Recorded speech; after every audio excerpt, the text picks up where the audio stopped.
Thanks for coming. What do you think of my hat? All right, I'm gonna sign the hat and I'm gonna throw it out.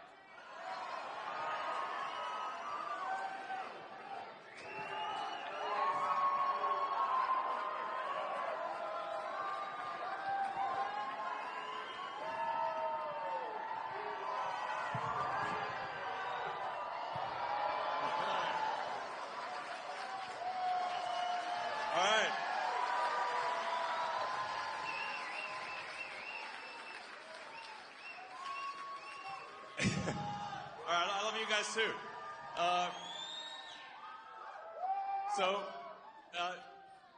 Thank you for coming out in support of this very important Supreme Court race in Wisconsin. It's actually something that I think it's one of those things that may seem like it's obviously important in the state of Wisconsin, but I think it could actually be important for the country as well, and maybe for the world.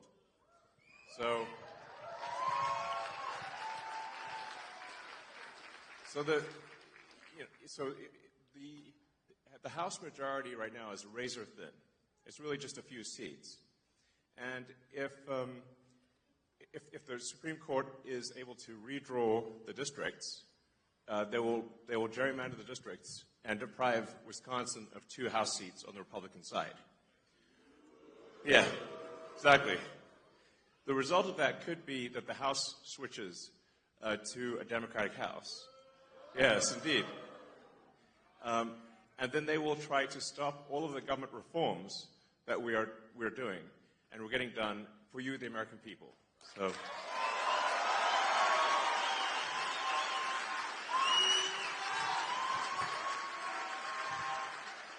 So the reforms that we're getting done in D.C., thanks to President Trump and his great team, are really profound.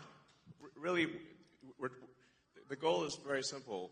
It's to restore merit and freedom. So that's what it comes down to. So America is the land of freedom and opportunity. So we want to restore individual freedoms, freedom of speech, just in general, get the government off your back.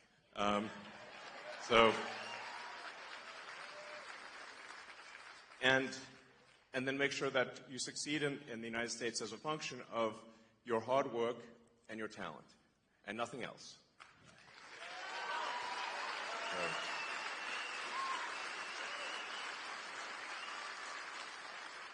So these are really noble and important principles, and I'll talk more about this, all night really, as long as you guys want to hear about it. But as you may have seen with stuff that we've posted on the Doge.gov website and the Doge handle on the X platform, there is a tremendous amount of waste and fraud in the federal government. Like, shocking, really. It's insane. Yeah, it's really wild. So, it was inevitable that at least a few Soros operatives would be in the audience. Give my regards to George. Say hi to George from me.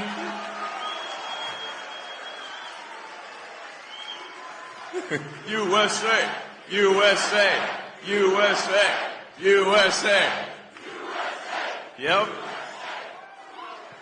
It was inevitable. I was waiting for that one. So, yeah, thank you. Thanks, guys. Isn't it shocking how much violence and hatred is coming from the left?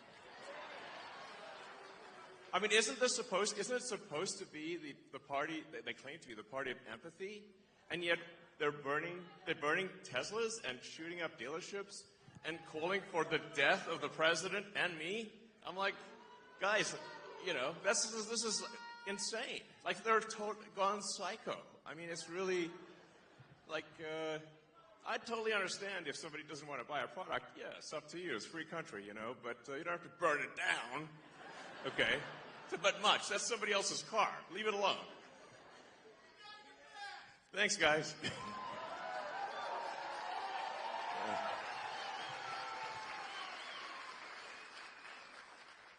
Yeah, so, man, the derangement level on the left is just like blown my mind, frankly. I mean, I'm like, what is going on? They've just lost it next level. I'm like, it's like, whoa. And I sort of wonder what's, you know, the legacy media is in part to blame for this, and maybe primarily to blame for this, because, you know, it's really terrible. It's like, if they keep calling, you know, they've obviously called President Trump every name in the book. You know, I think there was one article that called the president worse than Hitler, Mussolini, and Stalin combined. And I'm like, actually, President Trump's not killed anyone. In fact, he's very good at stopping wars, not starting them.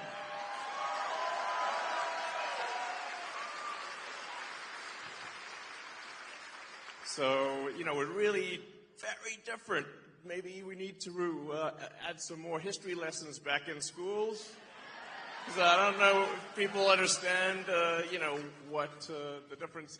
Do they know what Hitler, Mussolini, and Stalin did? It seems they don't. I mean, it's just indicative of the poor quality of education pushed by the National Department of Education. So, you know, that's why we want to restore freedom to the states, let the states decide on the educational agenda and not have something pushed by a bunch of neo-Marxists in D.C. So,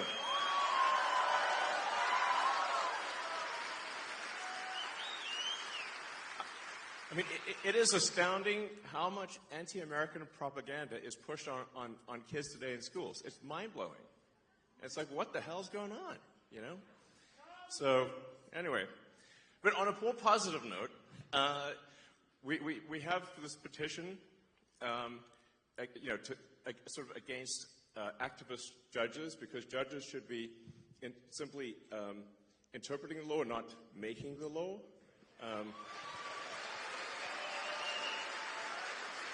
So,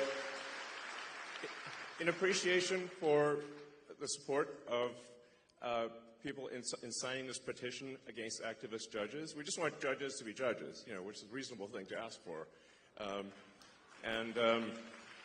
We're obviously seeing like some crazy stuff in D.C. where, you know, it seems like it's like any federal judge can stop any action by the president, of the United States. This is insane. Like, this has got to stop. It's got to stop at the federal level and at the state level. But let me first hand out 2 $1 million checks in appreciation.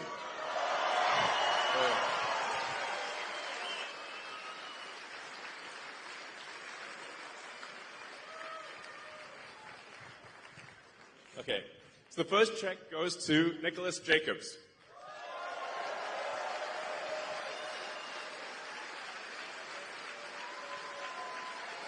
All right.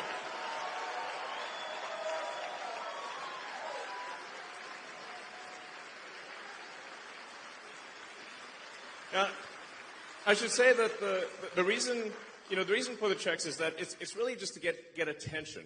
It's like we need to get attention, and it's somewhat inevitably when I do these things, the sort of it causes the legacy media to like kind of lose their minds, and then they'll run it on every news channel, and I'm like, I couldn't pay them it would cost like 10 times more, or to get the kind of coverage that we get. So, all right.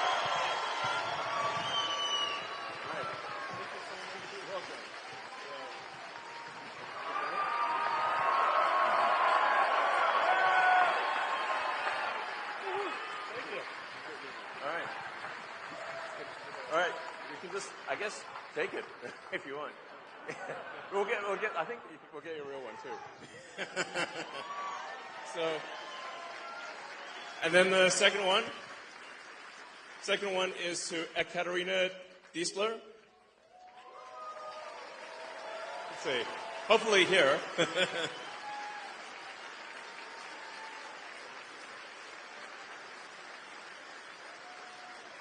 So, well, and like I said, this is just helpful for getting attention, and then it's kind of fun to see the legacy media lose their minds over it too. So, love you too. So, yeah. So, let's see. Hello. Thank you. Congratulations. All right.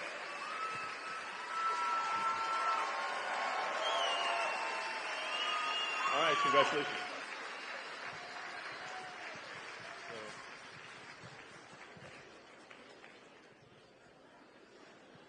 All right, so we're also going to be announcing, we are announcing now, a program, sort of a Get Out the Vote program. That's the webpage should be going live, I think around now, which is at the America PAC website, or just go to the America PAC X account.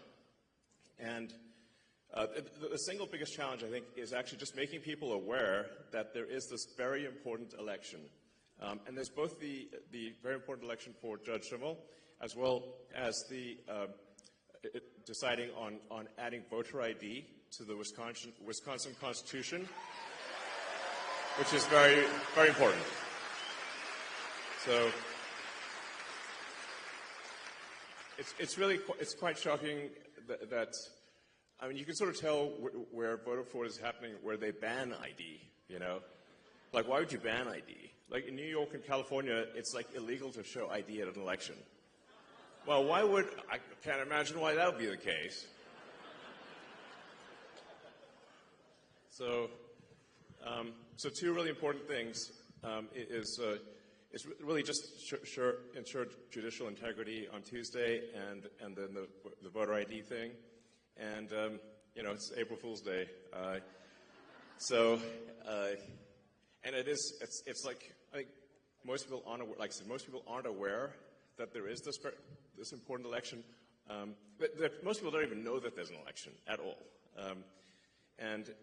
Or if they do, they aren't sure exactly when and where it is, and they aren't sure yet they don't realize just how important it is. They think it's just, some kind of judicial thing that's not that important. But it actually, what's happening on Tuesday is a vote for which party controls the U.S. House of Representatives. That is why it is so significant. And whichever party controls the House, it to a significant degree controls the country, which then steers the course of Western civilization. So it's like, I feel like this is one of those things that may not seem that it's going to affect the entire destiny of humanity, but I think it will. Yeah. So,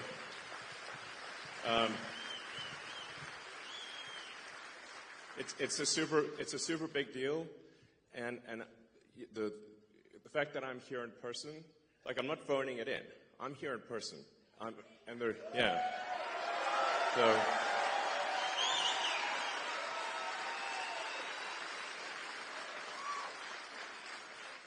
And there were quite a few death threats, I have to tell you.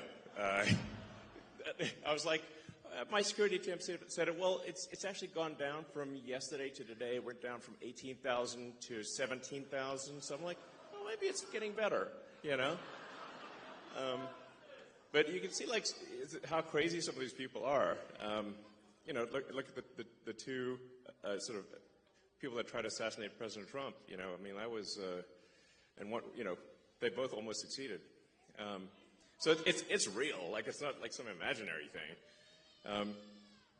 So anyway, what we're announcing is kind of like a block captain program where somebody can sign up to knock on doors in their zip code and encourage people to make people aware that there is a vote, and then aware of how important the vote is. So you can sign up to be kind of a block captain for your zip code on the America PAC website right now. Yeah, and if you do, it's like basically $20 for just taking a photo with somebody.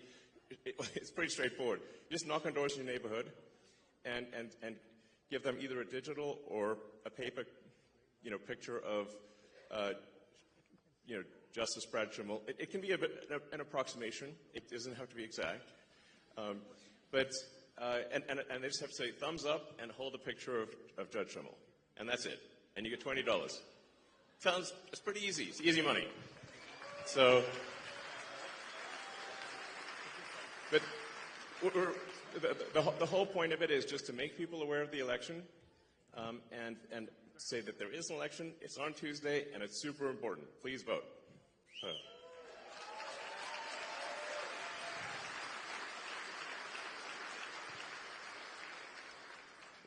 But I think without something like this, where we actually are in serious danger of losing the election. This is very important to put in mind. If you look at the betting market odds, so if you look at sort of the Poly market or Kalshi, like the betting markets, it varies between 85% and 90% probability of loss for Justice Schimel. That's the current situation. So we got to pull a rabbit out of the hat next level. We're actually going to have a steady stream of rabbits out of the hat, like it's an arc of rabbits flying through the air and landing in a voting booth. Interesting picture. Grok could probably make that picture. That's basically what's needed. We need to generate an anomaly in the matrix, and because I think there's currently the Dems are 100,000 votes ahead. But if the people that voted for President Trump simply vote on Tuesday, we will win. That's actually all it takes. Just vote. Boom. Done. Victory. So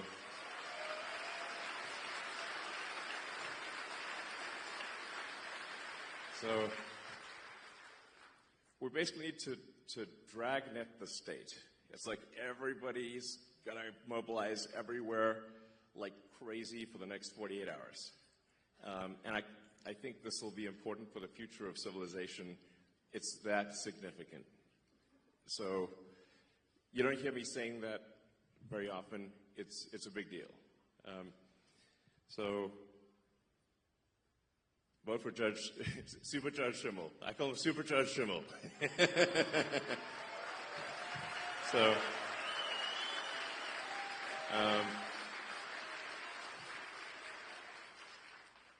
let's see. So with that, I think we can do Q&A if you guys would like to do some Q&A. And I'm happy to answer any questions. It could be, about Doge or whatever you'd like to hear about. Because I think if you ask questions that the public would be interested in hearing, then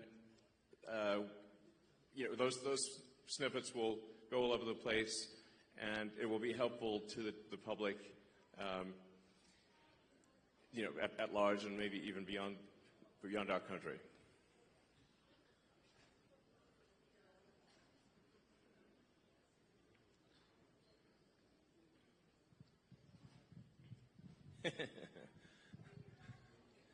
So let's see. Yeah, go ahead. We can just start over there. As AI continues to get smarter, won't it inevitably see through its creators' propaganda? Yeah, the question is, as AI gets smarter, will it see through its creators' propaganda? I hope so. I think you can sort of think of an AI as it is somewhat nurtured by its creator. So you have to say, what is the operating principle? What is the North Star of the AI? If it's a somewhat corporate AI, it could be like it's just trying to make corporations happy, or it could be, if it's particularly some of the AIs that are trained in, like the city of San Francisco, it's going to have kind of a San Francisco bias to it. Because you can think of like smart people as well as, there are big differences in sort of beliefs among smart people. And so you can expect that there will be big differences in beliefs among AIs as well. With Grok, our aspiration is a maximally truth-seeking AI, which is like you always want to try to get as close to the truth as possible, even if the truth is unpopular. And that's our goal, which I think is a very important goal.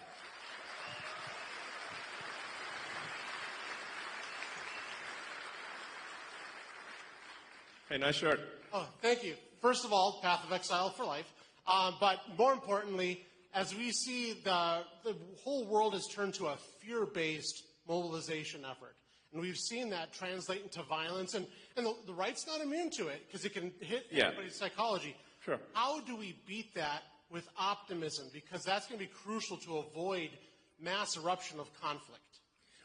Yeah, I mean, there does seem to be, you're right that the right is not immune from sort of hate and violence. It's not like nothing, but it does seem weirdly heavily weighted towards the left. I mean, like, I haven't seen anyone tearing off like a Biden-Harris hat. Like, we're just like, you feel a bit sorry for them, like, oh, maybe they're wrong there, you know. But you see people tearing off MAGA hats. And somebody just, you know, I saw a video just today where somebody was just on an escalator, a woman was on an escalator wearing a MAGA hat, and someone going the other direction tore the hat off her head. And I'm like, what? That's rude, you know. In fact, I sort of find myself in a strange position because I didn't think of myself as right. I thought of myself as centrist. But then the left went all the other way in the other direction, and now everyone's a Nazi, you know. Before you know it. And I'm like, wait a second, do you know what that means? Obviously not. So, but yeah, I mean, I think, you know, I believe in peaceful discourse and that, you know, we make arguments, verbal arguments, and the people decide which way they want to go. But we don't engage in sort of shouting people down or violence or burning things or shooting things. That's how democracy is supposed to work. It's peaceful discourse. Yeah. My question is about U.S. aid. Has the Doge team found any evidence that any of the radical left Democrats like Maxine Waters, Adam Schiff, Chuck Schumer have received money directly from USAID? And if so, will we be hearing about that evidence anytime soon? Yeah. So there is a massive amount of corruption, but it is circuitous. So what happens is there's money that, obviously it's your taxpayer money, that is then sent to various government organizations who then send it to NGOs, which an NGO is a non-governmental organization, but obviously if it's a government-funded non-governmental organization, it's just an organization, it's just the government. And effectively there's a giant fraud loophole, which is that the government can send money to an NGO that is then no longer governed by the laws of the United States. So they'll send the money overseas to one NGO, then they'll go through a bunch of them, and then I'm highly confident that a bunch of that money then comes back to the United States and lands in the pockets of the people you just mentioned. But it is a circuitous route. It's not like it doesn't go directly, but let's just say that there's a lot of strangely wealthy members of Congress where I'm trying to connect the dots of how did they become rich while earning, how'd they get 20 million if they're earning 200,000 a year? It sounds, nobody can explain that. So something's, yeah, we're going to try to figure it out and certainly stop it from happening.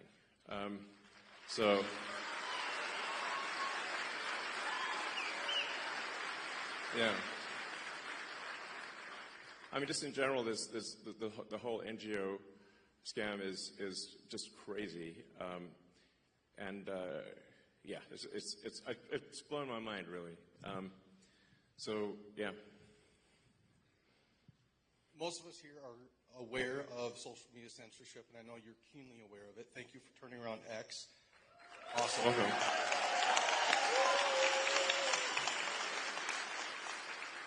As censorship picks up in financial institutions, what can we do about that? So are you referring to offering financial services by X? No, sorry. Being kicked off of financial yeah. institutions for beliefs. Yeah. Well, certainly that won't happen during the Trump administration. hopefully that can be enshrined in law, which is part of the reason why we need a Republican Congress. So you didn't see any Republicans kicking Democrats out and debanking Democrats, but there were a lot of Republicans that were debanked, thousands, which is really outrageous. So I think it does seem kind of one-sided, you know, this like trying to ruin people's lives and financially and violent protests overwhelmingly comes from the left these days. You know, it's like, and whereas the right is polite, you know, and fair as far as I can tell. So, yeah. Go ahead. Thank you for being here. Your comment kind of about the Matrix is kind of ironic because my husband and I watched the first Matrix and the sequel yesterday. My question is, when so much of social media nowadays, you know, whether it be X or YouTube or whatever, is kind of curated to like a person's particular beliefs, or even where we have protesters that show up to town halls or potentially are paid. How does America kind of come together? And it used to be where you could have a conversation and have discourse like you discussed, Right. And still be friends even if you disagreed with kind of some of their statements. When you talk about knocking on doors, like to different people's house, like one kind of fear that I have is like, even if you talk to somebody, everybody has their own sets of beliefs and their own truths. So I guess how do you get through that? Yeah, well, I think what we saw there for quite a while was that all of the legacy media and all of the new social media were in lockstep together. And they were all parroting the same left-wing talking points. And they were suppressing any dissent and any so-called right-wing or frankly even centrist views. And with that's why I felt it was critical to acquire Twitter, now X, in order to enable that dialogue. So it's certainly a step in the right direction, and I think you're seeing now once X was willing to break ranks and not censor Republicans, then you saw others also start to move in that direction. You know, it looks like, for example, Facebook and Meta, you know, yeah, they have certainly, Mark Zuckerberg has stated that they will be doing sort of community notes based on the community notes of the X platform, and as opposed to having sort of far left censorship bureau, the sort of, you know, the woke Stasi essentially reviewing things. So that's a step in the right direction. You know, there's maybe some hope for the CNNs of the world. There's like, with Scott being on there, he's great. You know, he's like, I'm sort of hopeful that things are moving in the direction where different points of view are espoused on, or you know, heard on legacy media and social media. So I guess maybe I'm actually a little bit optimistic about the future. You know, on the X platform, you know, we don't prioritize, you know, one side or the other. We try to be as fair as possible, and I will reply to, you know, prominent Democrats even if they sort of say terrible things about me. So, you know, it's like, yeah, we should have this discourse, and so I kind of think, at least on the media front, things are going in a good direction, but on the but I am kind of perturbed by the sort of how aggressive these protests are. You know, where it's like, you know, there are people at these protests calling for the death of the president and death of me and, I don't know, probably death of others. You know, that's the kind of thing that's not cool, you know. At the risk of saying something outrageous, calling for murder is not cool. Yeah. So.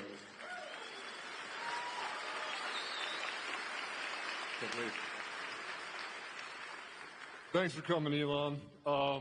I'm a teacher by trade.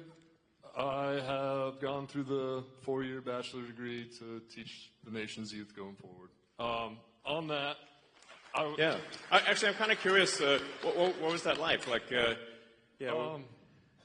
got an English degree, man. At the end of the day, unless you want to hire me, that's about, that's about what I do. Sure.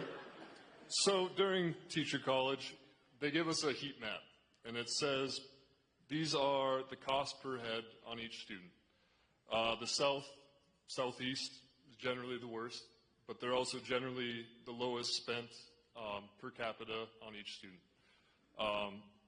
Beyond just that correlation of the one text I got in an education class, I wonder, with your investments in Khan Academy, with the advancement of AI educational tools, where specifically you can get feedback and these students can get feedback. Yeah, absolutely. Where do we see 100 years from now? With all 100 years from now? How about 50? I hope we last 100 years. That'd be like jackpot. Yeah, exactly. Hopefully we were like on Mars, So that would be really cool. So I do think AI can be incredibly helpful in teaching, because you can essentially set up each kid with like a personalized AI, and that AI can then answer questions for each kid, and that actually can be very profound in learning, because obviously if you've got a classroom of say 25, 30 kids, you can't like spend. It's literally impossible to spend time with every kid individually, or at least you can spend a little bit of time, but not. Obviously, it's a 1 to 20, 1 to 30 ratio. So, but what you can do is you can set them up with the AI, and then you can, if things get stuck or whatever, if you want to, you can essentially guide the orchestra that way, and I think it could be a very powerful learning tool. I personally enjoyed my English classes in high school, actually. Sometimes I wondered, why am I reading Charles Dickens? But, there's some merit to reading Dickens, and many of the.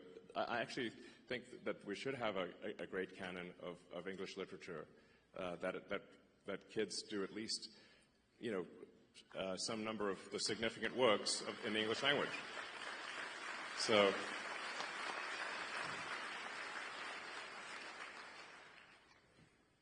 I mean, it seems like very obvious to me, but And another thing with regard to teaching is that I think teaching is a very important profession.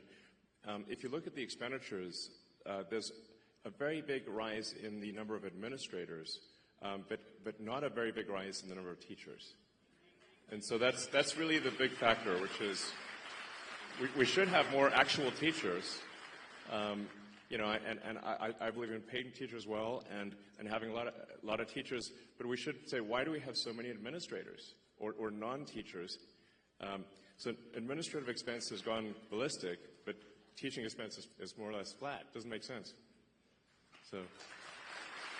First, I would like to apologize to you on behalf of America for the idiots you have to deal with for what you're doing for us to improve our country. Second of all, my question is, what is your opinion on the Federal Reserve, and do you have any intentions of doing anything with them? And the Fed.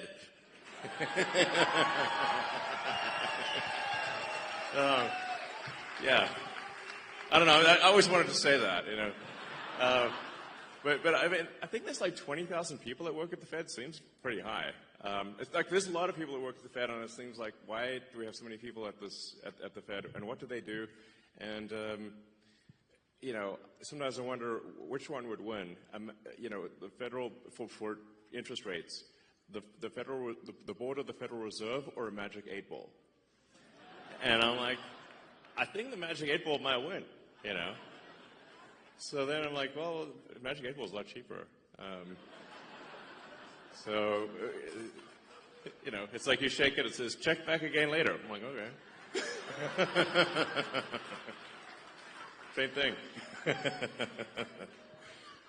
But I think we what really matters is that government spending is not far in excess of government revenue.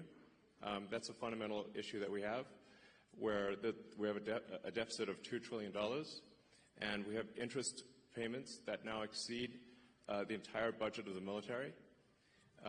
In fact, that was a big wake-up call for me, was when the amount of money that we pay in national debt interest exceeded the Defense Department budget. I'm like, the Defense Department budget is very big, and interest is higher than that and climbing. That's a disaster. You know, so the very simple, straightforward goal of the Doge team is to get rid of waste and fraud. It's mostly waste. It's or depending on how, you know, I'd say it's probably 80% waste, 20% fraud, something like that. But it's $1 trillion, so that's still a lot. And it's you know, it's gotta be.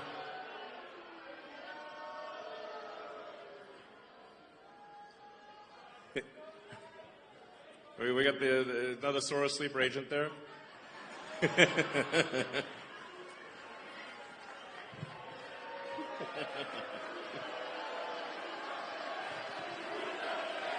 USA, USA, USA, USA.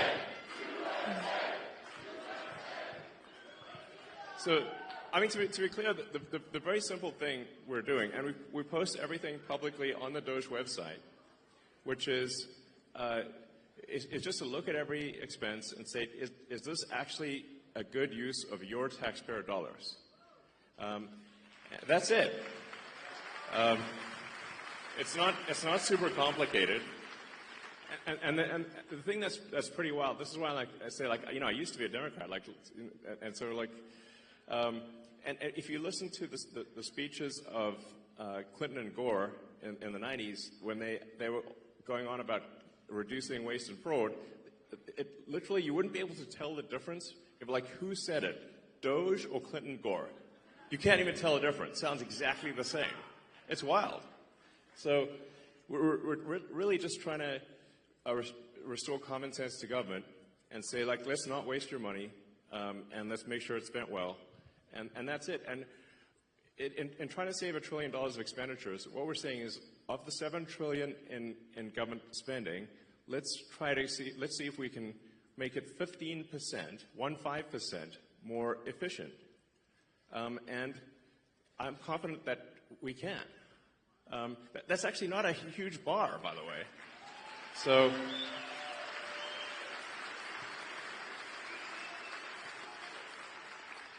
and when you see the crazy things that the government is spending money on, you can see a list of some of them. You know, so I don't know if we should be spending money on transgender comic books in Peru. That doesn't seem like an ideal thing to spend your money on. You know, why would we do that? If somebody in Peru wants to do that of their own accord, that's fine, but it shouldn't be your money that does it. So it just, and you know, we shouldn't be paying rent on empty buildings. You know, if I do think there is a role for government, but we just need to make sure we're just going through and saying and doing what I would call an excellent and necessary and reasonably trusted review of organizations and personnel. So is this person doing a good job? Great. Is the role necessary? If so, that's good. And are they reasonably trusted, meaning they're not a psycho? We're not talking about political affiliation, just that they're not crazy. So, you know, what's wrong with that? I'm sounds super normal to me. So that's it. Now, in this process, one of the things that we've discovered, which is, I think, on the fraud side, which is a really big deal, is that the Democrat administration, the Biden administration, has basically taken every arm of the U.S. government and bent it towards creating a financial incentive for illegal immigrants to come to the United States. Now, this is every part of the government. So, Social Security, Medicaid, unemployment insurance, disability, even the IRS. So you can fill out a fake tax return and say you need a tax attach. Maybe I shouldn't tell people this, but it'll actually work. I mean, mostly. There's some chance you'll get caught, but if you fill out a fake tax return, you can just get a tax refund, even though if you didn't pay taxes. So we're trying to stop all these things. Say like, okay, well, let's stop the waste and fraud, and we also need to turn off the massive financial incentive for illegals to come to the United States and stay in the United States. And this is really the thing that is causing the Democrats to lose their mind. You know, because they're actually spending, at this point, tens of billions to attract and retain illegals in the United States. It's really on that scale. It's a gigantic number. And the goal is to turn all the swing states blue. That means Wisconsin. So that's the goal. So with the asylum program, if they can get a green card within a year, and then they can get citizenship as quickly as 4 years after getting a green card, because the first year of being asylum counts for the 5-year citizenship waiting period. So this is a very big deal. A number of friends of mine have actually joined the government in order to help with this process. And I'd like to welcome my friend Antonio Gracias to the stage.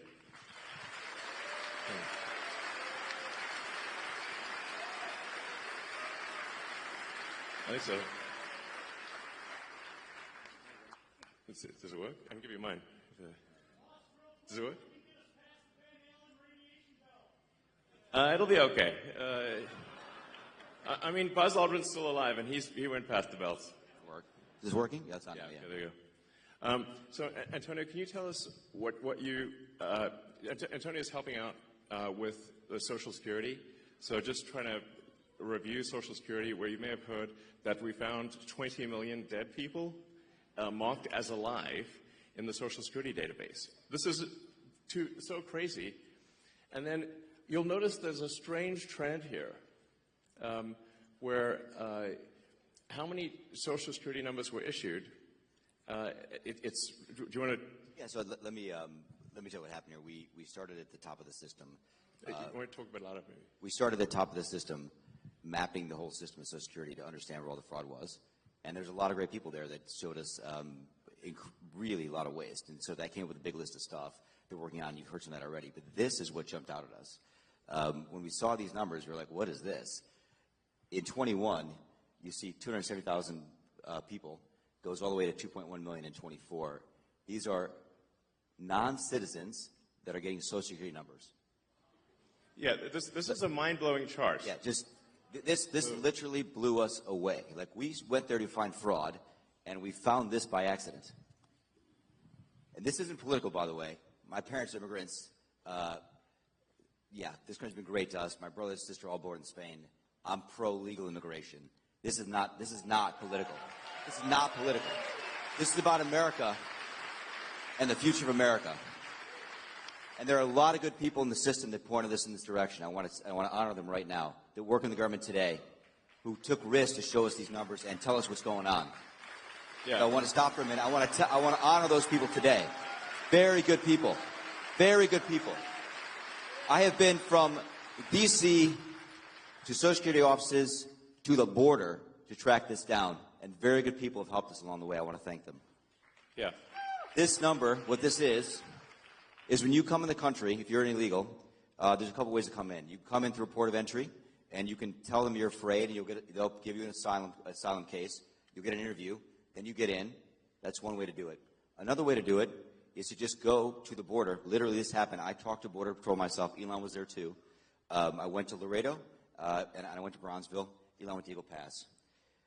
You walk up to a Border Patrol officer, and you tell them you want to come in. They have a couple of choices. They could charge you with a misdemeanor or a felony under 1325, or they can make it an administrative offense, like a parking ticket, basically. They were told to do that, make it an administrative offense under the last administration. And then you go walk across the border. They do what's called a release on your own recognizance, and they give you an NTA, a notice to appear, which to appear to judge. The wait times on judges are like average 6 years. Look at Grok, you'll see it on immigration judges. There's only 700 of them. This is 5.5 million people. Okay? So what happens then? Once you're in the country and you got asylum, through one of these pathways, and we've mapped the whole thing out, you can apply for a work document. You file a 765, it's the work form. You get this form called the 766, that's the authorization, and then Social Security Administration automatically sends you in the mail your Social Security number. No interview, no ID. This is worth, just reiterating. It's not, people sometimes think that under the Biden administration that he was simply asleep at the switch. He wasn't asleep, they weren't asleep at the switch. It was a massive, large-scale program to import as many illegals as possible, ultimately to change the entire voting map of the United States and disenfranchise the American people and make it a permanent, deep blue, one-party state from which there would be no escape. Look, if I hadn't seen this myself, I'm not sure I'd have believed it. I went through it myself and mapped it, and Elon is right. This is true. The defaults in the system from Social Security to all of the benefit programs have been set to max inclusion, max pay for these people, and minimum collection. That's what's happening. We found 1.3 million of them already on Medicaid, as an example. We've gone through, on every benefit program we went through, we found groups from this particular group of people, this 5.5 million people, in those benefit programs. And then what was really, really disturbing us was why. We're asking ourselves why. And so we actually just took a sample and looked at voter registration records. And we found people here registered to vote in this population, yes. And who did vote. And we found some by sampling that actually did vote. And we have referred them to prosecution at the Homeland Security Investigation Service. Yeah. Already. That is already happening. Right now. Yeah. And the truly disturbing thing, though, I just want you to know this, the truly disturbing thing to me, and the darkest thing about this to me, the voter fraud is terrible, but the human tragedy this created is extraordinary, because what you don't understand, people don't know, and Americans need to know, that's why I'm here, is that human traffickers made $13 to $15 billion off of this, okay? That's the money that's going around the world, moving people around the world to our borders because of these incentives. How does it work? What happens? Hey, if you're in Africa and you're in Central America, you got to walk up through Mexico, through Central America. Who do you pay? You pay the narcos, you pay the traffickers, right? And we were told by ICE, it's between $20,000 and $500, depends where they pick you up, to walk across all those countries and get all the way up to the border. Where's that money goes? It goes to the cartels. It goes to human traffickers, right? There are 30,000 children that have not appeared on the notice to appear already. ICE knows this. 30,000 children, 270,000 children didn't even get notices to appear. ICE told us that kids are being trafficked back and forth across the border to complete families to make this easier. This is a human tragedy. It's not just the money, it's the people and the kids. And how many of these people died on the way up here that didn't make it in? What happened to them?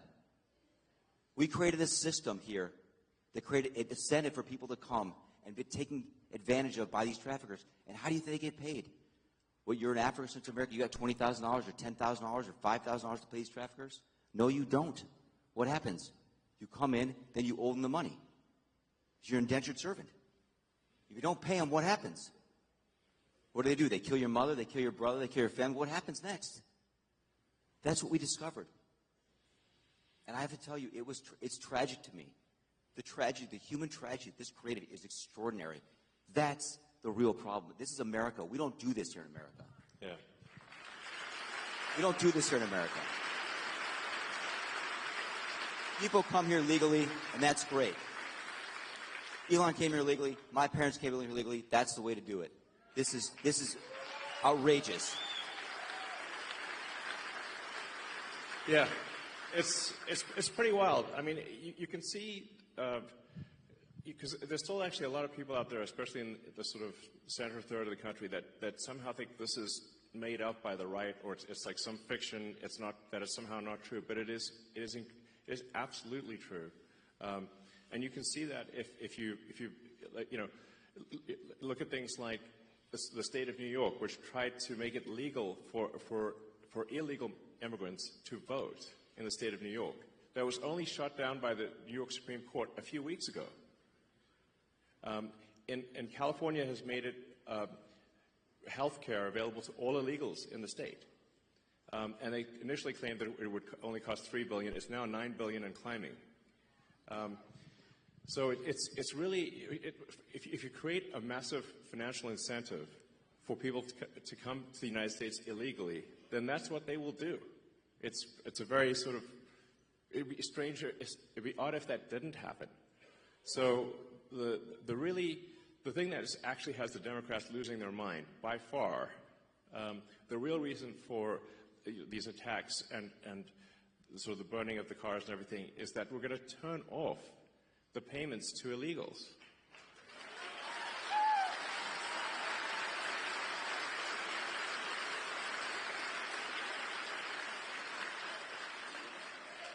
Because, yeah, I mean, because that's not the deal.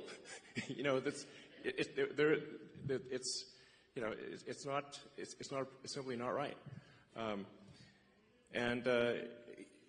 You know, if you look at that thing with the Roosevelt Hotel and, like, you know, the luxury hotels in New York, where the Federal Emergency Management Agency funds were being used to house illegals in luxury hotels in New York that the average American can't afford. And they were giving a welcome package and $10,000 debit cards and everything else. Like, it's super real. I mean, it's like,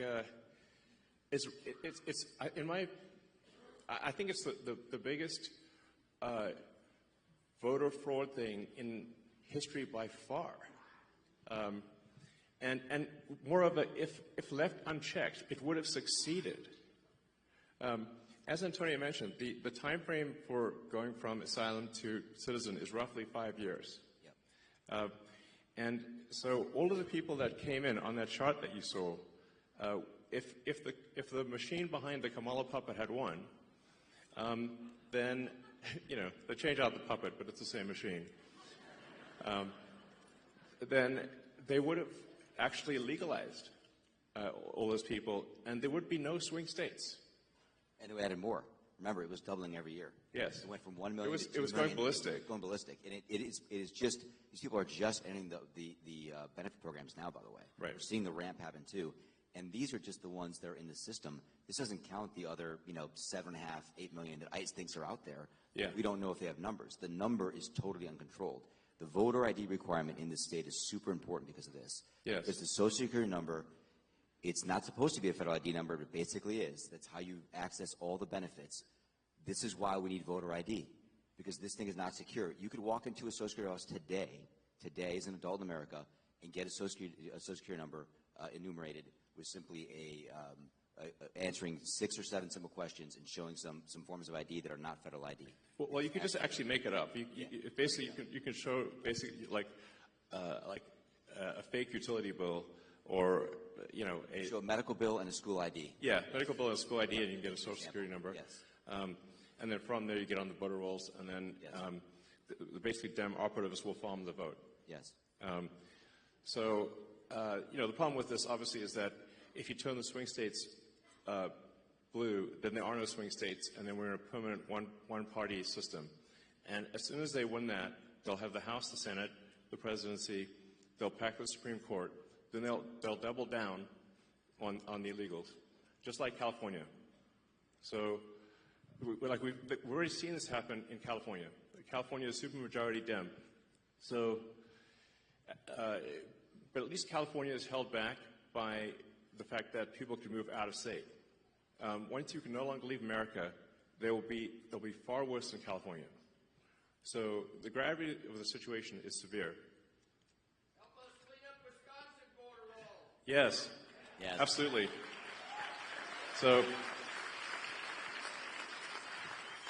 I mean, it's really simple stuff.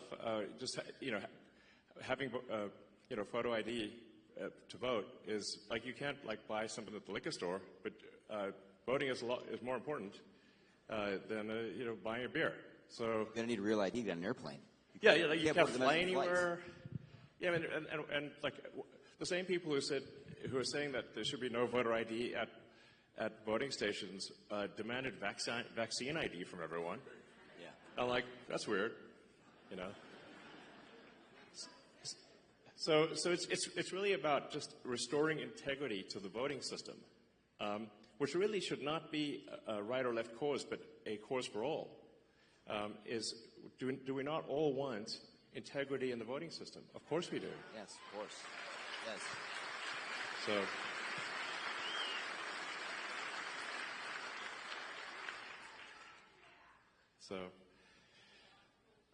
Well, you're welcome to hang out and see. Maybe there's some questions people let's see. We'll go. Hi, Elon. I also am a teacher. I was a teacher in Colorado for 8 years, high school Spanish. But I moved here last year and got to vote in Wisconsin, where my vote actually mattered, and I'm so glad. That was amazing that we got Trump elected. Yeah.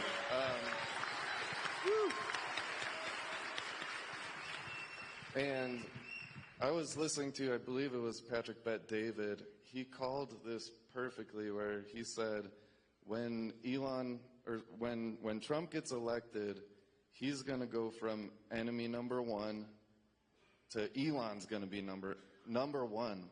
And for the reason, I mean, he only has a couple years left, and we've all seen the left go after you and make you number one enemy. And just walking in here, we heard Nazis suck. There's all this horrible thing. And just on a serious note, I just want to let you know, my wife and I pray for you at night. Thank you. For your safety.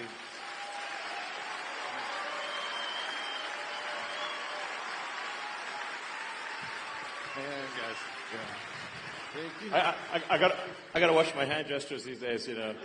But I think this one's safe, you know. You know, it's like you can't wave to the crowd. You never know what'll happen. And I've been a fan of yours for like a decade, and I've been a walking Tesla ad to anybody who talks to me. Even though I never had a Tesla until I came to Wisconsin too, and it's 10 years old, but it's the best Model S I've ever had. Thank you. It's incredible. Thank you. But I just wanted to ask you if it would be okay. I brought my dad with me. He's a pastor, and I just thought, if it's okay with you, I would love for him to say a prayer for you as well, for your protection. Sure. Thank you.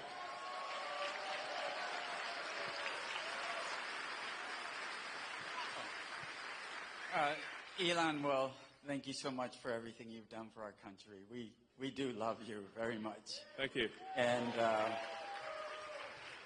as a pastor, but just as a person, right? And even if I wasn't a Christian, and I know not everyone here is a Christian, but I think there's quite a few of you here and who are. Either way, we love all people. That's not the issue. The issue is fairness, what you're talking about. The issue being just, and the justice being a weapon instead of lawfare, instead of actually just, and all this corruption you're talking about. And that's a bad spirit, if you want to say it that way, putting it nicely. It's something evil that has come against our country, our morals, our families, etc. And then you and the president and others getting attacked with this outrage and this hate. So if you would, allow me to pray. Thank you. You'd all who want to, please join me, bow our heads and pray. Gracious Heavenly Father, we are thankful for our country. We are thankful that God does bless America, and that God is the source of all goodness, love, and provision, and that you, Lord God, have provided a great nation with a great history. And although we've gone through many rough times, you're still very present and active with us. Thank you for protecting President Trump from that fatal attack. And we ask that you envelop and protect all of those who are fighting for justice, for freedom, for order, for dignity, and to reward people according to merit, and especially put your hedge of protection around Elon Musk, around his children, around his whole entire family, and all of his team members, that all would do good and just by our country, and freedom truly and justice would reign once again. We ask this in the name of the blessed Savior, Jesus Christ, who we remember during this time of year, who suffered and died for our sins. May you wash away all that is wrong with our country and start with us. We ask this in Jesus' name. Amen. Amen. Thank you.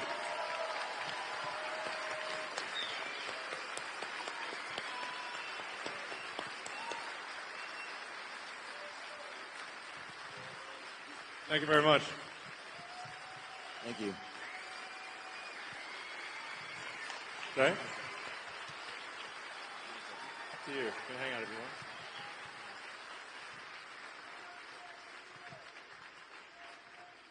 Well, that was beautiful. That was beautiful. It's, I think we're going to need divine protection, frankly. Hey, Elon, I'd like to start off by thanking you for all that you've done for our country and the world as a greater whole. And I mean that from the bottom of my heart as well. I have a question for you. As you go about your decision-making at Doge, how are you able to keep your moral North Star and not set precedents when it comes to overstepping democratic processes simply because the end justifies the means, and have outcomes similar to the last election with Democratic presidential candidate being appointed without due process that just further polarizes the country? Sure. Also, on a side note, one more thing. Do you see a place in the long term for decentralized technology in society and government?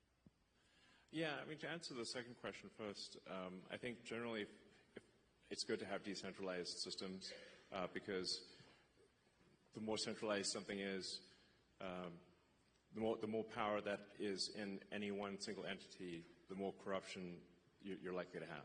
So decentralization, I think, is good to minimize corruption. Then with respect to Doge, I mean, as I said, we try to be as literal as possible. It's the Department of Government Efficiency, and it's just literally going through and saying, okay, this money was spent. Is it money that most Americans would agree is sensible, or is it not? If it doesn't seem sensible, then we, say, well, we shouldn't spend that money anymore. We should stop it. So, and then we post we try to be as transparent as possible. So all the Doge actions are posted on the Doge.gov website and on the Doge handle on X. So if people disagree with something, we can say, well, which part do you disagree with? When I get these sort of attacks of like, oh, it's unconstitutional, I mean, like, well, which expenditure is unconstitutional that we have stopped? Because then they don't know, actually, because they haven't actually looked at anything. So now, obviously, a lot of this can be reversed with a new administration, but at least for some period of time, we're going to make sure that your taxpayer money is spent at least 15% better. It's not like I think it's a reasonable goal. It's a rational goal. It's a sensible goal, the net result, I should say, if we have the combination of a $1 trillion increase in economic output and a $1 trillion decrease in the budget deficit, then the outcome should be that there is no inflation or very little inflation from one year to the next. So at the end of next year, the prices will be at the grocery store will be very similar to what they are right now, which means that standard of living will actually probably be higher, a little bit higher. Whereas we've had rampant inflation to date. And inflation is really just a pernicious tax that has been used by governments throughout history. It's very tempting for governments to use inflation as a tax because it's indirect. People see the prices rising at the grocery store or for goods and services or for houses, and they tend to blame the store. But it's not the store, it's the government. The government has reduced the value of money, and as a result, prices rise. So by by reducing waste and fraud, we'll essentially make the economy more efficient, and we'll shift people resources from the government to the private sector. And that will result in an increase in the output of goods and services, and so the average standard of living will therefore rise. So, they're trying to make economics sound very complicated, but it's really not that complicated. The standard of living increases when the when the output of goods, average output of goods and services increases per person. There's basically more stuff. Therefore, you have more stuff to divide across the people. That's it. You can run this sort of thought experiment and say, like, if there was 100 people on an island, and you'd say, well, how many people do you want farming, fishing, making stuff, versus, doing regulations? You would say, like, oh, you wouldn't want, like, 20 people doing regulations, and be like, oh, that's too many. Well, then maybe you'd want one or two. I don't know. Maybe none. Ideally, zero. I'm all for small government, by the way. I think that really, yeah.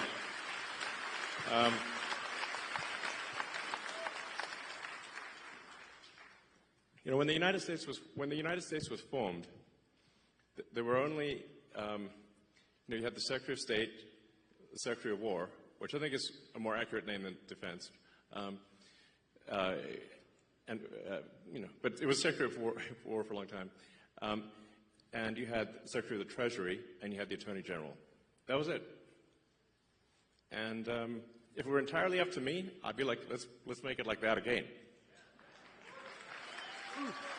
Yeah. Howdy, gentlemen. I've got a quick question regarding government and transparency. Do you think Dogecoin may ever be used, or the Dogecoin blockchain to be used for maximum transparency? Well, the names are similar, but they're doing two very different things.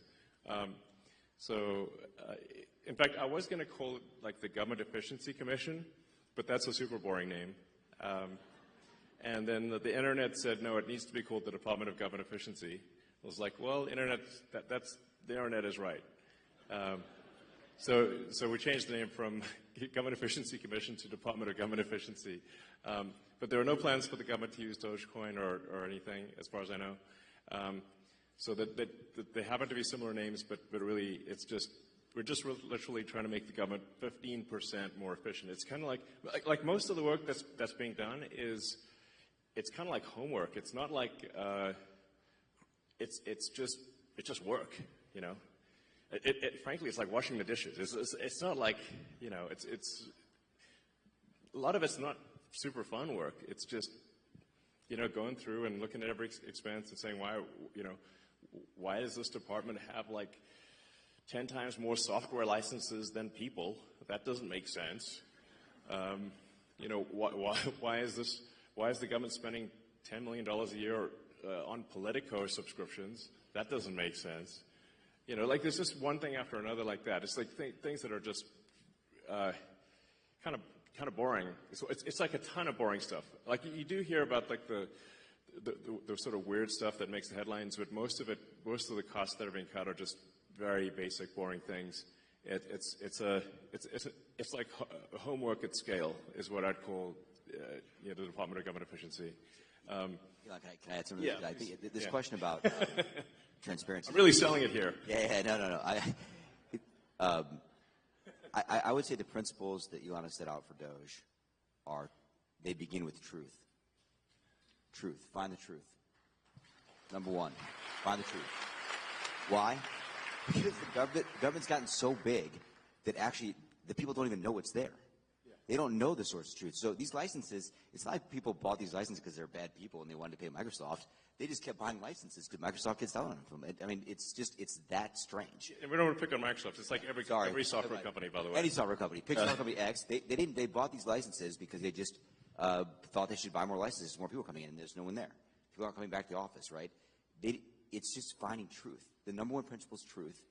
And then transparency is number two, I think, on the list, right? So find the truth, make it public, make it transparent. And number three is, do it fast, make it efficient, and be urgent. Yeah. Those are the principles that Elon's put in the Doge. Yeah, it's worth pointing out, it's actually difficult you have to recalibrate how dumb things can be because it's the government. Frankly, it's like dumber than you think it could possibly be. For example, we found there were a whole bunch of what I call ghost payments going out, where the government contracting officer had retired or changed jobs or was dead or I don't know, they were not around anymore. and they forgot to turn off the payment stream to some company. And it's like leaving the money faucet on and you leave the house, and it's just the money faucet keeps going. And it's a pretty rare organization that will complain about receiving money. So organizations, so then you're like, is that waste or fraud? I mean, the government did send them the money, but they didn't deserve it. So then, well, okay, we should turn off the money spigot if the contract is over, type of thing. So one of the things that we made a recommendation to the Treasury that the payment classification codes and the explanation for the payment be mandatory fields. And have a name attached. So we could just ask the person who approved the payment, is this payment a good payment? Does this make sense? This is the kind of thing that is normal in, for individuals and for companies, but that was not the case. So the reason why the government could not pass an audit was because the information did not exist that would be required to pass an audit. Like, it was literally impossible because you just had all these blank checks going out with no explanation and no payment code. So how are you supposed to do an audit? It's literally impossible.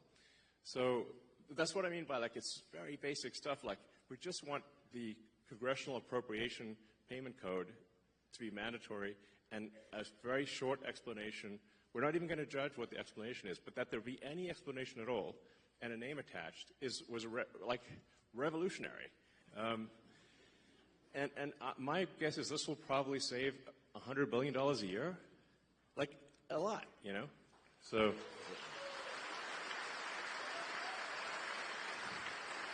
Maybe I could tell a little story from the Social Security Administration that people might like to hear too, which is at Social Security Administration, they had passed their audit actually. They've got, I don't know, about 100 material deficiencies, but they passed their audit. When we looked at the balance sheet, we found that $800 million had fallen off the balance sheet last year. $800 million. What do you mean fell off the balance sheet? It's exactly the question I asked, Elon. Thank you. Where did it fall to? Exactly. Where did it fall to? So I asked the auditors to come in. It's like a comedy sketch, a comedy routine here. Where did it go? Exactly. But wait, where did it go? Exactly. So here's what happened. I asked the auditors to come in. I won't give the name of the auditors. Come on in. And I asked the audit partner myself. Where did it go? What does fell off the balance sheet mean? Is that a gap term or non-gap term? I've never heard that. What does it mean? Well, the payment plans, because under the last administration, you could pay if you got overpaid on Social Security, like if you were getting SSI or a disability, and they paid you too much money. You got a job, but didn't tell them. They paid you too much money. They dropped that payment plan to $10 a month max. So the payment plans went out past the system date. So if I remember correctly, it was 2047. Payment plans out past system date. When it went past the system date, literally, it fell off the system. Okay. It disappeared. And the officers were supposed to, the technicians were supposed to put notes in the system that this was going to be collected. The notes were so bad, the auditors concluded this could not be collected, and we literally lost $800 million. Gone. Okay. And I said to the auditor, how could that possibly be? And she said, well, it's not really material. It's a $1.5 trillion program. I said, well, it's material if it's your money. Is it in the computer? It's not in the computer. It fell off the computer. Is it in the computer? It like disappeared Zoolander, from the computer. That's in the computer. Disappeared. $800 million just disappeared. I mean, it's crazy. So there's it's one nutty thing after another like that. It's it's crazy. Anyway, we're just trying to basically fix the computers so that we know what the heck's going on. It's like, please. And like I said, being fully transparent with the American people, so you know exactly what's going on, and just making sure that anyway, money is not wasteful or fraudulent. One interesting statistic was that 40% of the calls into Social Security were fraudulent, like meaning that it was someone trying to get a Social Security payment that was going to a senior to go to instead to go to a fraud ring. So that was almost half of the phone calls were fraudulent. Probably the other half were people asking, what happened to my Social Security? This is true, actually. Hey, where did this is bananas. Yeah, I mean, we found this, actually, the people there at Social Security knew this was going on, and they had been complaining about it for a long time, and no one fixed it. And these were mostly criminal rings outside the country, in other places in the world that are jamming up the phone systems, calling in, using just these six simple security questions, because you can actually, this was how crazy it was, you could change your direct deposit information at Social Security by simply answering 6 questions on the phone, like your mother's maiden name, your date of birth, etc. Like stuff you can find on the internet. Easily found on the dark web. That's why it was so easy. It was a huge, huge exploitation, super open door. I mean, the bank vault was open, and the criminals ran right in and took the money, and they took it away from our seniors. Mm-hmm. Right? So what happened is, if, like my dad's 84, he'd go get it, thought his check was supposed to be in the bank account, wasn't there, then he's got to go through a whole process to get it, the money back from the government, which takes a long time. It's the government, right? So we put in a very simple 2FA system. All this nonsense you see in the media about, we turned off the phone lines that are not true.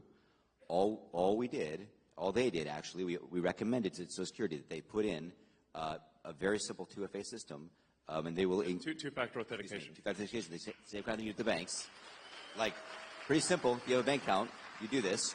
And you know what? They did it. They said, yeah, you're right, we should do that. They went and did it. Good for them. They did it. No one had the will to do it. They did it. And they're going to keep increasing security.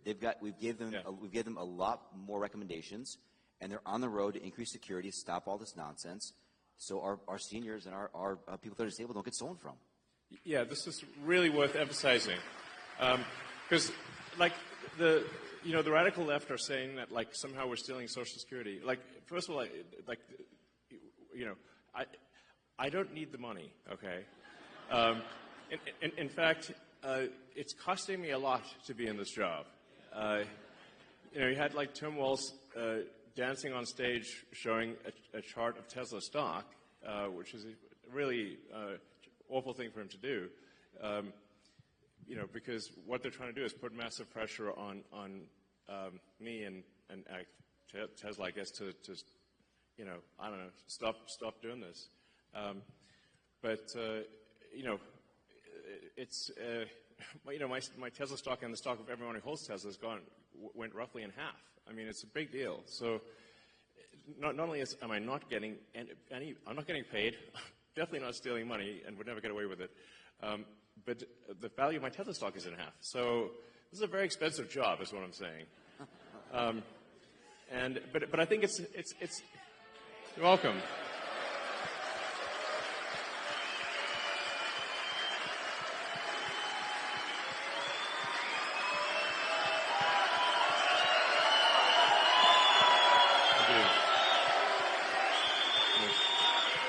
Thank you.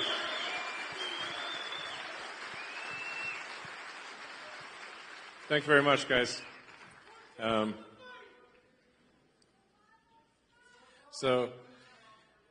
long term, I think Tesla stock's going to do fine.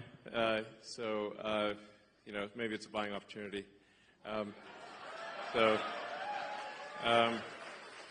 But the actual thing we're doing is making sure that people do get their Social Security and that it doesn't get stolen. 100%. Yeah. Sorry, go ahead. Hi, Elon. I got a question for you about Dodge. Straight shit? Everybody in this room has got a bunch of money sitting in a bunch of little boxes in a bunch of different states. And it turned into crickets when you brought it up online that you were going to go check our gold. And I'm worried about the Democrats and Joe Biden's last administration with the money not being there. Did you get blocked, or are you still able to go check that? Sorry, I'm not sure I understand exactly what you're referring to. Fort Knox. Oh, Fort Knox. Oh, yeah, right. Oh, yeah. Well, that's up to the president, of course. But I think it would be, I think it would be awesome to live stream Fort Knox. I mean, that would be really fun. And after all, it is actually the gold of the American people. So the American people should, it seems to me, have a right to see their gold.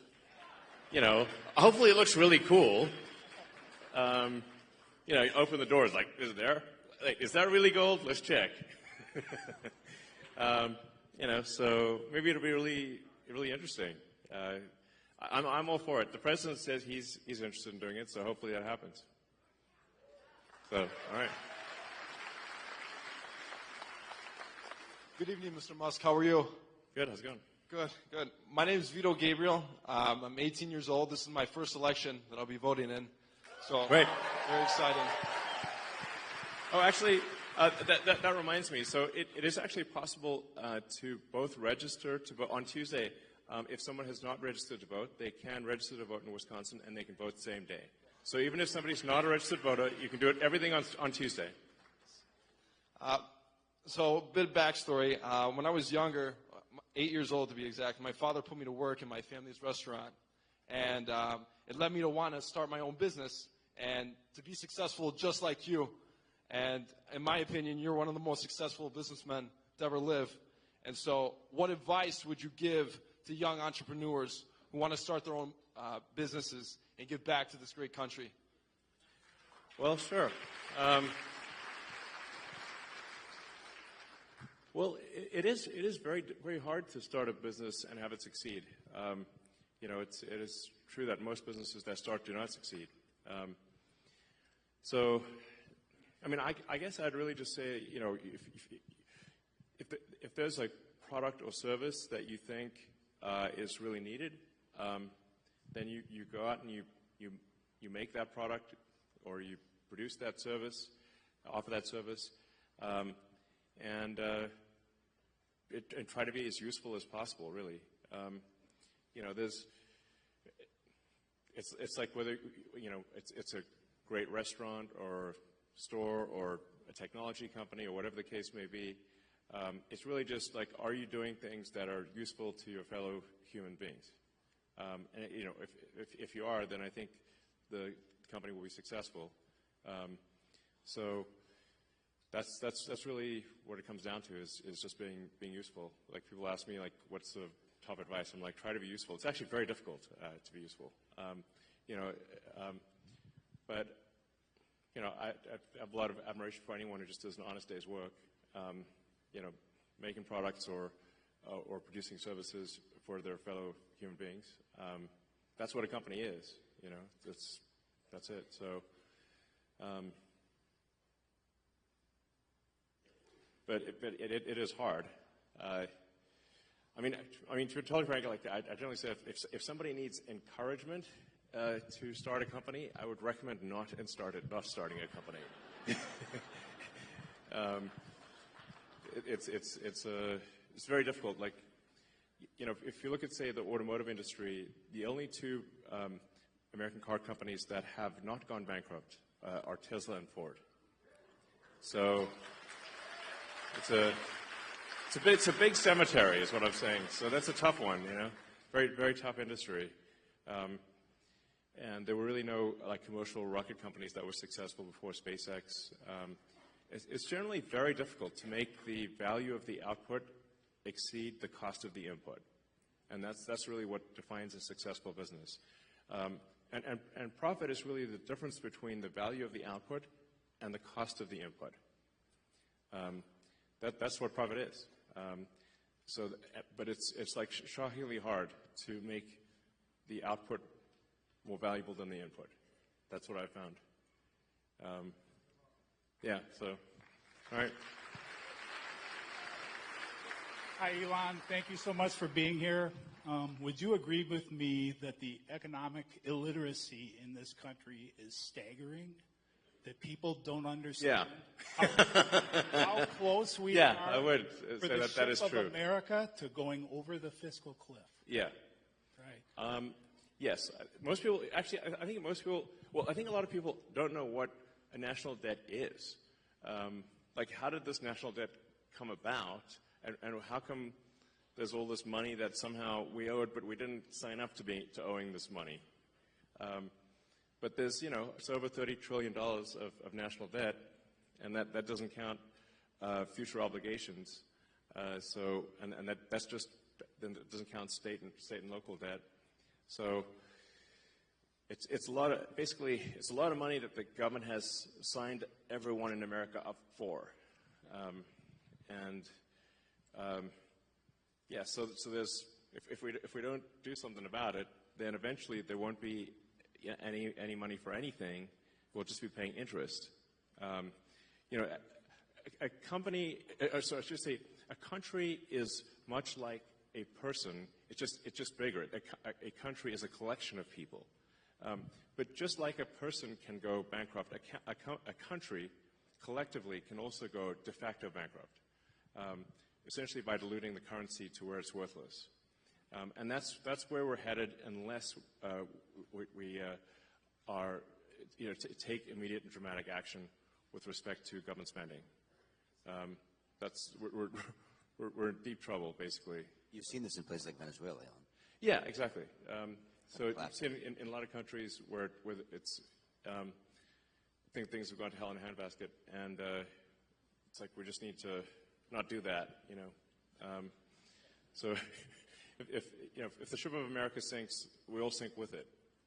This is something that I try to tell people in the sort of commercial sector that, like, you're not going to, your company's not going to make it if the ship of America sinks. So we all got to, work together here to make sure it does not.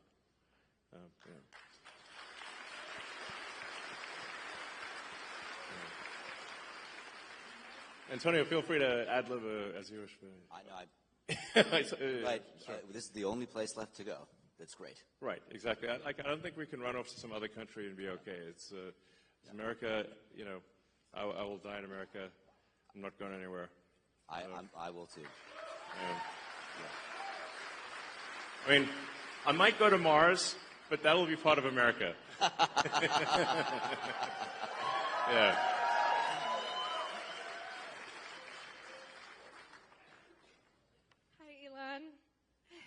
Thank you so much for taking the time out of your busy schedule to be here today with us in Green Bay, Wisconsin. Yeah. Woo.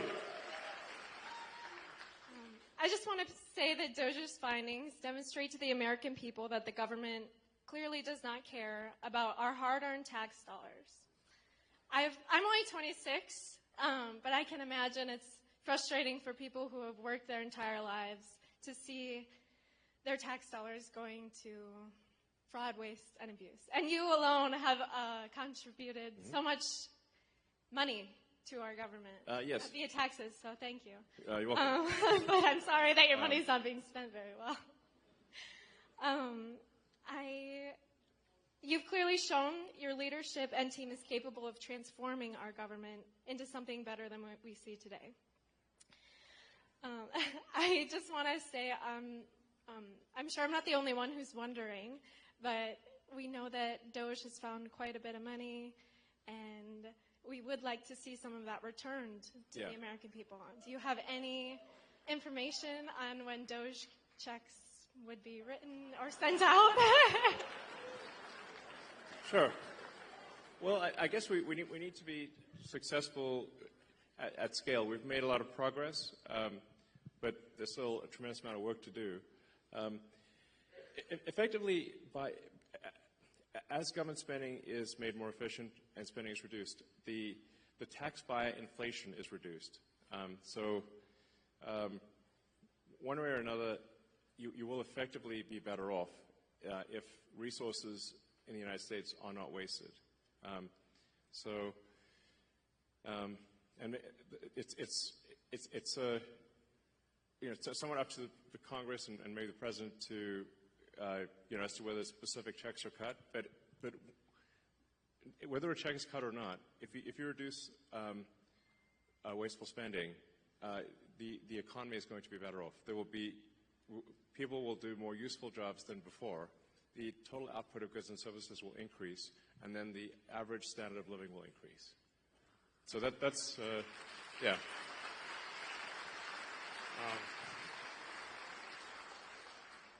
I think the most important lesson in economics is simply common sense, that the more people in a country that are engaged in producing useful products and services, the better off that country will be. Like you could run the sort of thought experiment to say, in the limit, if we moved everyone in the car industry into the DMV, there would be no cars, but there would be a lot of regulators. So then you say, well, then how many people should be in the government versus not government? And generally, I think you want to minimize the number of people in government. There's still, be a lot of people in government, but you want to keep that to a minimum and move people from low to negative productivity roles to high productivity roles in the private sector. Yeah. Okay. Hey, Elon. So the first time I heard about population collapse, I think was from you on Joe Rogan. I grew up in the generation where it was very overpopulation, global warming. A lot of people don't want to have kids. My wife and I just had our first. She's a year. Hi, congratulations. Hi, John. Thank you. Amazing.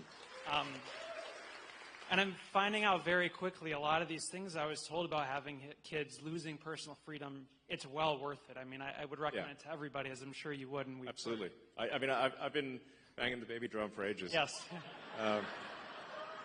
So my question to you is, what's the most surprising and fulfilling thing you've learned from your kids? Especially we've seen you around X all the time with Trump. So what's your most fulfilling thing you've learned from having kids? Yeah, and X is in the back there. So hopefully he's watching this. Hopefully, I think I think nothing makes you happier than kids. Really, is the truth of it. So, kids are my greatest source of happiness, and I really encourage, as Antonio knows, I've encouraged all my friends and everyone to have kids. It is concerning. The United States has been below replacement rate. The birth rate in the United States has been below replacement rate since roughly when I was born, around 1970, 71, thereabouts. And I think last year was the lowest birth rate on record. It was very low. And then we're seeing this trend in almost every country on Earth. This is worrying because it's like, well, if something doesn't happen, humanity is going to disappear. So it's, I think, very important to have kids.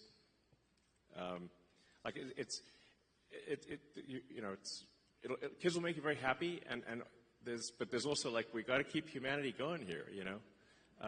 No humans, no humanity. It's like, Elon practices what he preaches too, by the way. He's having lots of kids. Sorry? You practice what you preach, and yeah, for sure. And he tells all his friends to do it too. I can tell you that for sure. For sure. Yeah. So, all right. Hi, thanks for coming.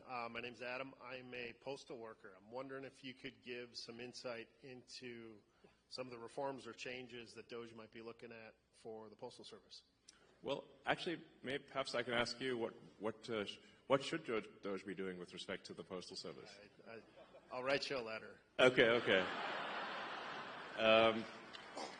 I suspect you've seen that things are not entirely perfect in the Postal Service.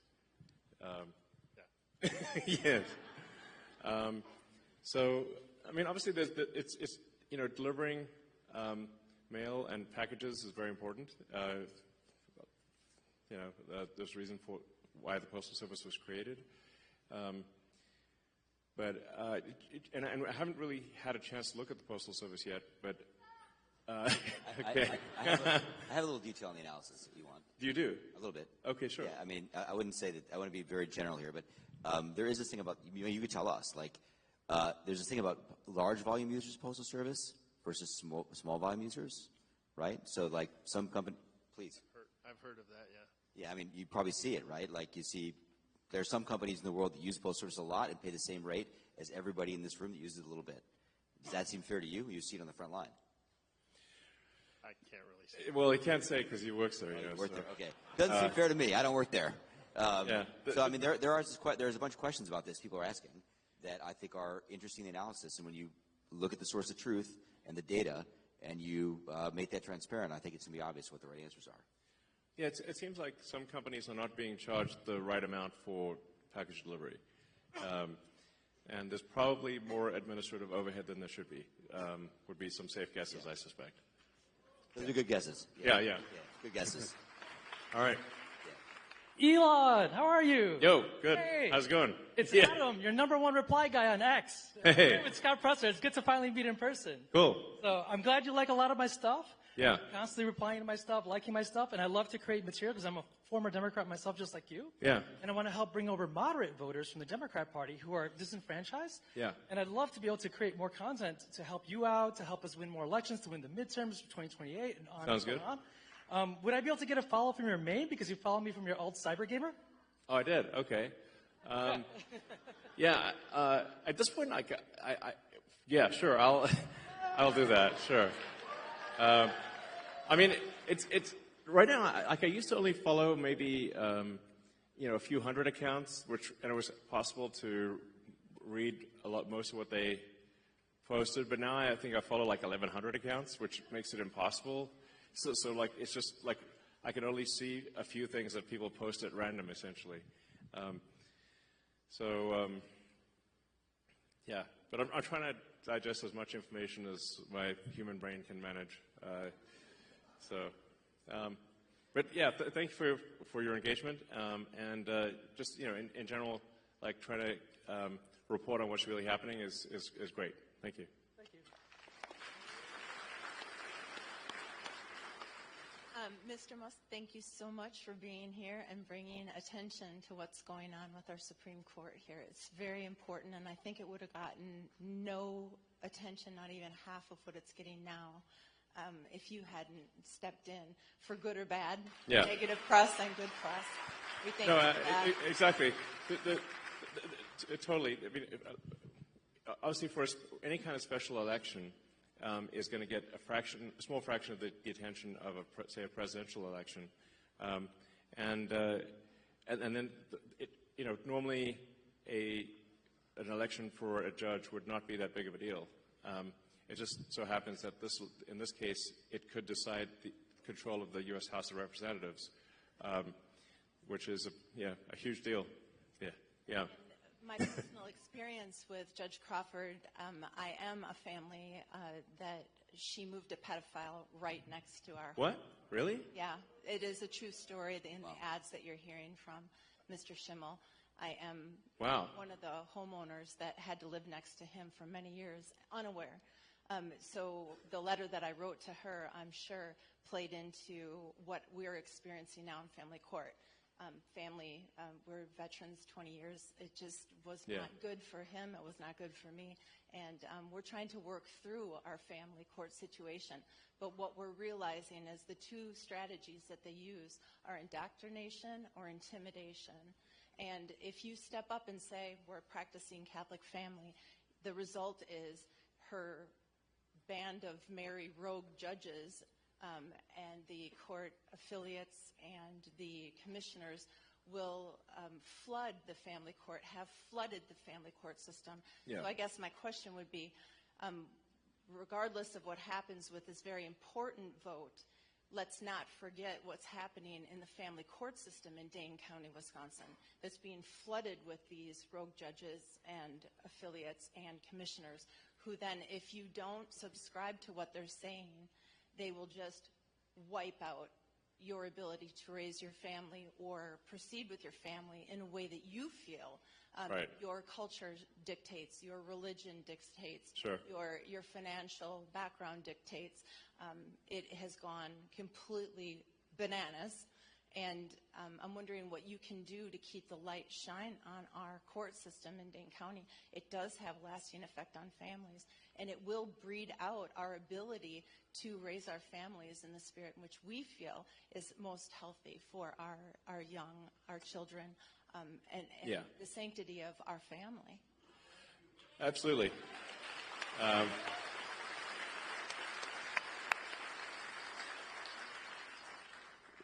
I think that's fundamental to life, liberty, and the pursuit of happiness, which is the foundation of America.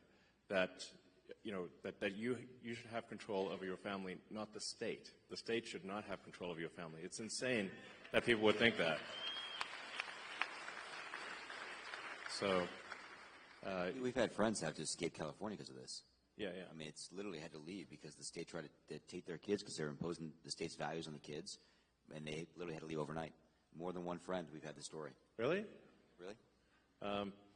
There's a thing, a change the law in California where if the teachers determine that it's in the kid's interest, like if you don't respect, 10-year-old's pronouns or something, the state can take your kid in California. So it's insane. it's state forced indoctrination, and if you don't match their, whatever the state wants, then they can take your kid in California. It's a big deal. Yeah, exactly. So it should just be, families should have control over their own circumstances, and it should not be the government that decides how your children should be raised.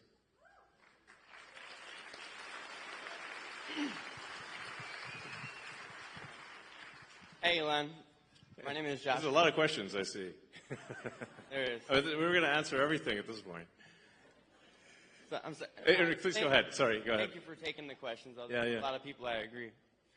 So I was wondering, I noticed that there was a second Mechzilla being built at the Starbase. Are we going to go for a launch for the Artemis mission coming up? I mean, that's a very sort of space question. So there are 2 towers in South Texas, and then we're planning to build 2 towers at the Cape in Florida, and then probably some more elsewhere in the future. But there'll be twin towers at the Cape and twin towers in South Texas at Starbase. So, all right. Hey, Elon. Good to meet you. Thank you for everything you're doing for the country and the world. Thank you. I have 2 questions. They asked me to keep it short. Sure. When do you envision solving blindness and bringing that to the masses where it'll be for everyone? And the other is, is robotaxi on schedule? Yeah. Well, there's certainly a wide range of questions tonight. Yes. So for Neuralink, we've actually had Neuralink has had in monkeys a working device we call Blindsight, where it's been working well and monkeys are healthy for a few years now, and we're hoping later this year to do our first device implant for a human, enabling someone who is completely blind to see. It's going to be low res at first, like Atari graphics, so I want to set expectations appropriately. So it'll start off with like very low res, but then over time, I think eventually the implant would enable vision that is like superhuman. So that'd be pretty cool. And then things are currently on track to do unsupervised full self-driving in Austin in June.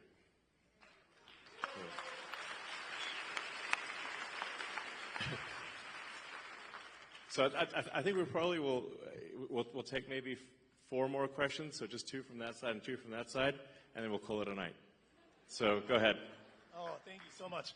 First of all, you are beyond absolutely legendary and an absolute true hero, so thank you so much for everything you're doing, achieving, accomplishing. You've done so many impossibles. It is astonishing. Thank you. Well, my name is Brian Wright, and I've been filming from last year all the way into this year a docu-series on finding peace. And during this election year, the episode was how many lines do we actually need to cross in order to be able to find peace? And I wanted to ask you, where do you feel like we are in this divide? Are we so far divided as to where there's no coming back to the middle, or where do you see us being? Yeah, we should restore the Smith-Mundt Act so that the government cannot spy or issue propaganda to the people.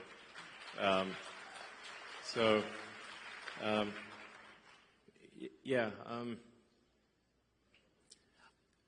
don't know. I mean, I kind of thought that we were headed in a good direction for a while there, and then the last month or so, there've been these like crazy violent things happening against Tesla and protesting me and whatnot, and I'm like, this is just nuts, and a lot of people sort of parading signs around saying that that President Trump and Elon Musk should die type of thing, and I'm like, this is really nuts, But I think the real issue is who's organizing and funding that?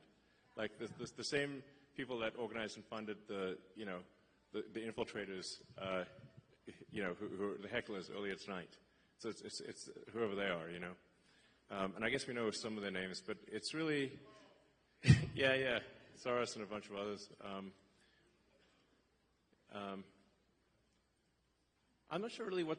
Sometimes I wonder what is their goal? Like what's their aim? You know, I guess is it communism? I guess is a part of it, or just I don't know. Sometimes I wonder, like, have they thought through what their? If let's say they got their goal, then what? You know. So I don't know. I'm hopeful that things calm down. That there's that people engage in like dialogue, but not violence, and that if for those who do push violence and destruction of property and intimidation, obviously that they need to face legal consequences for that.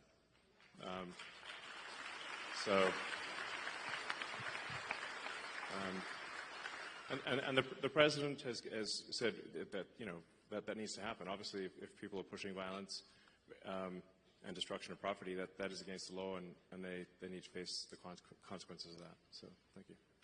Yeah. Thank you, Elon. I constantly hear that the DOGE efforts are going to do things like take away Social Security payments and reduce other government payments like that. You've touched on it tonight, but can you state you've discussed this at length over the last few months. Yeah. Can you talk again about how the DOGE efforts are actually going to affect things like the payments and other programs like that? Yeah, I guess it would be helpful because so I just stated as crisply and clearly as possible that DOGE will absolutely ensure that people get their Social Security, make sure they get their Social Security, make sure they get their Medicaid, and will not be cutting any legitimate payments whatsoever. Crystal clear.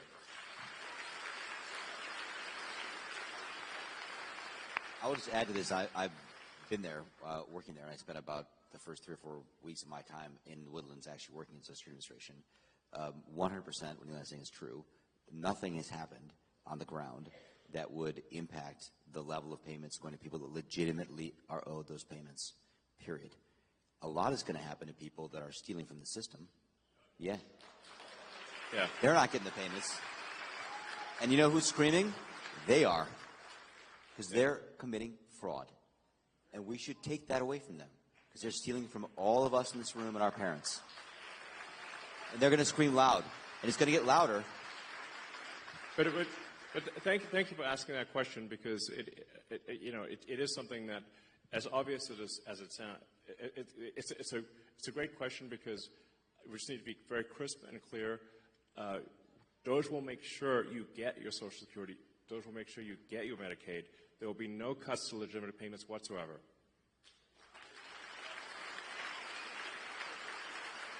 I'd like to go last, if it's okay with the other gentleman. Would you like to go, sir? No. Please go. Thank you. Mr. Musk, thank you so much for coming to Wisconsin. I just want to thank you for calling out bad ideas on X. You do that like every 30 minutes, and if I don't see something, I'm like, wow, is Elon okay? Yeah. Yeah. And we all know that ideas have consequences, and bad ideas have victims. And thank you for speaking up for victims. And a few nights ago, when you spoke with Brett Baer, when you were being interviewed, and he asked you, what keeps you up at night? And like that other question, you answered. And you paused, and it was depopulation. And I was waiting for you to say, like, oh, the death threats against my life, or the national debt, but depopulation. Yeah. Depopulation is a really big deal. It's not on people's radar. Why is that? Well, I think we haven't yet evolved to deal with depopulation. You know, I guess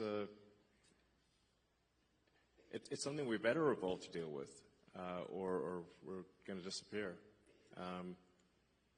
And once the depopulation ball starts rolling, you know, it seems to gather up speed. I mean, you can look at sort of cases like Korea and Japan, which are, much further ahead or behind, depending on how you look at it, like the population decline there is much worse. Japan is an absolute population decline, so they're losing about, I think, roughly 1 million people a year of population, and that's going to accelerate. Korea has only a third replacement rate, which means that in 3 generations, the country will be 3 or 4% of its current size. Like basically, all that'll be left is a small portion of the capital city. And I keep waiting for the birth rate to turn around, but it doesn't. It seems like population collapse accelerates. That's why I think it's a very serious matter.